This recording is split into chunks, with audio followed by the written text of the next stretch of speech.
au fait que je sois né d'une famille musulmane. Mon papa est musulman. Mais je veux dire, la foi ne dépend pas du parent. Chacun a sa foi, chacun suit son chemin. Et je n'ai pas vécu, je n'ai pas grandi avec mon papa, donc je n'ai pas eu une éducation forcément musulmane.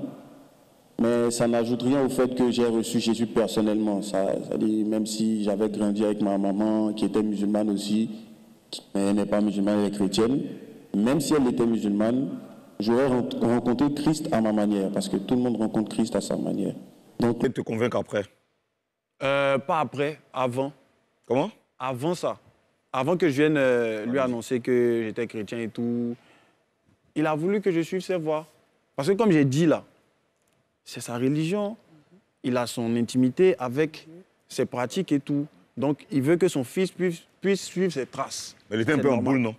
C'est normal. Il était un peu, pas en boule, mais un peu déçu quand même. Un peu déçu. Et la vieille? Après, les retours, c'est même pas pour lui. Parce qu'après, tu sais, il y a des familles où on n'accepte même pas que ton fils soit d'un autre bord religieux. Yeah. On dit kafri, tu vois un peu. Donc lui, déjà, c'est un déshonneur. Ça paraissait comme un déshonneur du fait que son fils ne soit pas que chrétien, mais un artiste chrétien. C'est-à-dire que... Il s'affiche même. Il s'affiche même que... Ouais. Tu vois, à la limite, un peu pasteur, parce que j'évangélise tout ça. Tu vois. Mais je suis fier d'avoir un tel père qui a accepté ma différence. Et c'est ce qu'on devrait tous faire. Oui. La religion ne doit pas nous envoyer à rejeter l'autre. Sinon, c'est quoi? C'est quel amour Dieu nous apprend? La deuxième question, c'était le déclic pour que je donne ma vie au Seigneur. Pour moi, c'était plus venez à moi, vous tous qui êtes fatigués et chargés. C'était plus ce verset-là, parce qu'on avait traîné dans tellement de vices. Et voilà, on sait, la plupart d'entre nous qui avons rencontré Jésus, c'était vraiment un cri de cœur, la fatigue émotionnelle, la fatigue sentimentale, la fatigue spirituelle, des choses autour qui ne changeaient pas, l'injustice. C'est-à-dire, tu vois très bien que c'est l'œuvre du diable, mais tu ne peux rien faire parce qu'il n'a pas de puissance spirituelle. Donc tout ça, ça a contribué à ma conversion, à ma rencontre avec le Seigneur. Voilà. La question, c'était le secret. Hein? Le secret de tout enfant de Dieu, c'est Dieu d'abord. Voilà, c'est Jésus, c'est le Saint-Esprit. Ce n'est ni par la force, ni par la puissance, mais c'est par son esprit.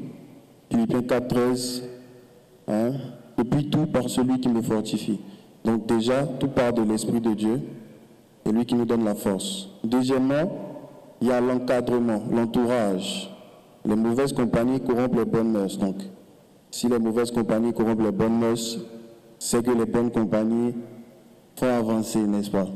Voilà, donc je suis très bien entouré.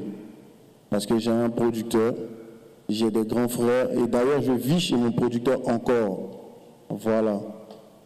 C'est pas, bien sûr, par faute de moyens, mais c'est par principe. Parce que je sais que si je suis un électron libre, il y a trop de choses qui vont se passer.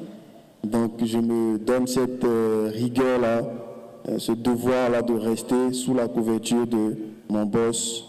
Et voilà, c'est comme ça que ça se passe déjà pour me sécuriser. Après, c'était... Pourquoi